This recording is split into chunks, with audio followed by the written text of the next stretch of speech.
Hello everyone, welcome to Vashishtha maths. HPU MSc mathematics entrance test 2025 का result आ चुका है। आज की इस वीडियो में हम एचपीयू की सब्सिडाइज्ड सीट की कट ऑफ डिस्कस करेंगे। तो चलिए स्टार्ट करते हैं। तो सबसे पहले हम लास्ट ईयर की मेरिट लिस्ट देख लेते हैं। लास्ट ईयर यानी 2024 में अगर मैं बात करूं ओपन टू ऑल कैटेगरी की, तो ओपन टू ऑल कैटेगरी के लिए नंबर ऑफ सीट्स थी 8। ओपन टू ऑल कैटेगरी का मतलब है कि ये सीट्स टॉप के 8 स्टूडेंट्स के लिए है, भले ही वो किसी भी कैटेगरी के हो। यानी जिनका रैंक 1 से लेकर 8 तक होगा उनको ये सीट्स मिलेगी। अब आगे चलते हैं। अब अगर मैं बात करूं जनरल कैटेगरी की, तो जनरल कैटेगरी के लिए लास्ट ईयर 19 सीट्स थी। इसके बाद आगे चलते हैं। इसके बाद अगर बात करें एससी कैटेगरी की, तो एससी कैटेगरी के लिए नंबर ऑफ सीट्स थी 6।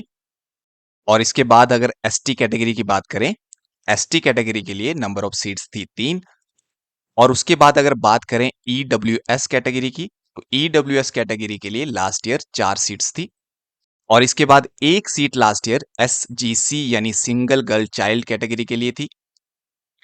तो यहां पे हमने नंबर ऑफ सीट्स देख ली लास्ट ईयर की। तो हमने देखा कि 8 seat open to all category के लिए है, 19 सीट्स जनरल कैटेगरी के लिए है, और उसके बाद 6 सीट्स एससी कैटेगरी के लिए, 3 सीट्स एसटी कैटेगरी के लिए, 4 सीट्स ईडब्ल्यूएस कैटेगरी के लिए और 1 सीट सिंगल गर्ल चाइल्ड के लिए।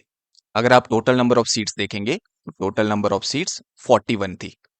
पिछले 2-3 साल अगर आप देखेंगे तो टोटल नंबर ऑफ सीट्स 41 ही रहती है, लेकिन कैटेगरी वाइज थोड़ा सा वेरिएशन सीट्स में आता है। जैसे कई बार ओपन टू ऑल कैटेगरी के लिए 9 सीट्स रहती है, जनरल के लिए 18, लेकिन टोटल सीट्स आपको 41 देखने को मिलेगी। अब अगर बात करें कट ऑफ की, तो 1 से लेकर 8 रैंक तक के जितने भी स्टूडेंट होंगे, जो टॉप के 8 स्टूडेंट होंगे, उनको तो ओपन टू ऑल कैटेगरी वाली 8 सीट्स मिल जाएगी। 8th रैंक के बाद 9 से लेकर 27 रैंक तक के जो 19 स्टूडेंट्स होते हैं उनको सीट्स मिलती है जनरल वाली ये 19 सीट्स। अब एक और चीज मैं आपको दिखाता हूं। अगर हम लास्ट ईयर की मेरिट लिस्ट देखें, तो यहाँ पे जो जनरल की 19 सीट्स थी, तो लास्ट वाली जो सीट वो कट ऑफ हुई है 48 मार्क्स पे। लेकिन इसके बाद जो मेरिट लिस्ट एससी कैटेगरी की स्टार्ट हुई, वो 48 के बाद स्टार्ट हुई, जहां पे जनरल की एंड हुई थी। अगर आगे भी आप देखोगे, जैसे एसटी कैटेगरी की, इसकी मेरिट लिस्ट भी स्टार्ट हुई है जहां पे जनरल की एंड हुई थी 48 पे, उसके बाद स्टार्ट हुई है। अगर उसके आगे आप चलोगे ईडब्ल्यूएस कैटेगरी में, तो उसकी मेरिट लिस्ट भी स्टार्ट हुई है जहां पे जनरल की एंड हुई थी 48 मार्क्स पे, वहां से। तो इसका मतलब ये है कि जो 9 से लेकर 27 रैंक तक के 19 स्टूडेंट्स हैं, अगर उनमें कोई स्टूडेंट एससी कैटेगरी का भी होता है तो उसको भी जनरल की सीट मिलती है। अगर कोई ईडब्ल्यूएस कैटेगरी का स्टूडेंट होता है तो उसको भी जनरल की सीट मिलती है, और अगर कोई एसटी कैटेगरी का स्टूडेंट होता है उसको भी जनरल की सीट मिलती है। और अगर मान लो 9 रैंक से लेकर 27 रैंक तक के जितने भी स्टूडेंट हैं वो सारे के सारे स्टूडेंट जनरल कैटेगरी के हैं, तो फिर उन सब जनरल कैटेगरी के स्टूडेंट्स को ये सीट्स मिलती है।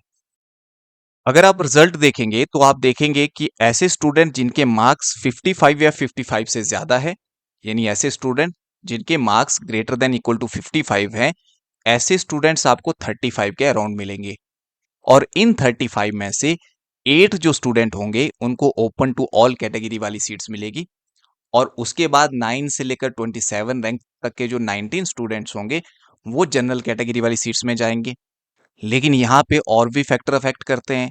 जैसे हो सकता है कि ऐसे स्टूडेंट जो टॉप में हो लेकिन वो एचपीयू का फॉर्म ही फिल ना करे, क्योंकि कई बार कुछ स्टूडेंट्स ऐसे होते हैं जिनकी एडमिशन सीयूईटी के थ्रू सेंट्रल यूनिवर्सिटी में हो जाती है, या फिर कई लोग आईआईटी जैम के थ्रू चले जाते हैं, या फिर कुछ स्टूडेंट्स ऐसे होते हैं जो अपना नज़दीक का कॉलेज प्रेफर करते हैं।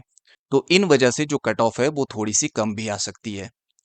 तो यहाँ पे अगर मैं जनरल कैटेगरी की बात करूं कट ऑफ की, तो जनरल कैटेगरी की जो कट ऑफ रहेगी वो 55 के आसपास रहेगी।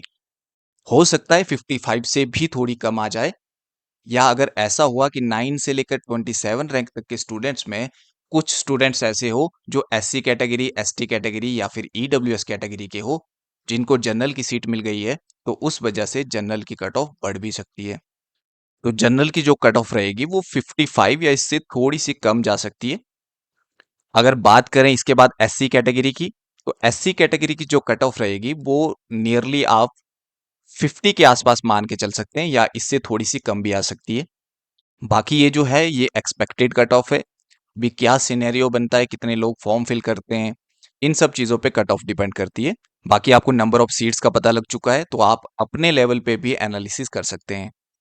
तो ये जो एससी कैटेगरी की कट ऑफ है ये थोड़ी कम भी आ सकती है। इसी तरह से एसटी कैटेगरी की भी अगर आप देखेंगे तो 48 के आसपास या 47 48 यहाँ तक जा सकती है। ईडब्ल्यूएस कैटेगरी की अगर बात करें तो वो भी ऐसी 48 49 इसी के आसपास रह सकती है। बाकी अभी हमें कैटेगरी वाइज स्टूडेंट के मार्क्स का आइडिया नहीं है तो इसीलिए ये एक्सपेक्टेड कट ऑफ रहेगी, ये वेरी कर सकती है। आज की इस वीडियो के लिए इतना ही, बाकी मिलते हैं नेक्स्ट वीडियो के साथ। अगर आपकी कोई क्वेरीज है तो आप कमेंट कर सकते हैं। Thank you so much for watching.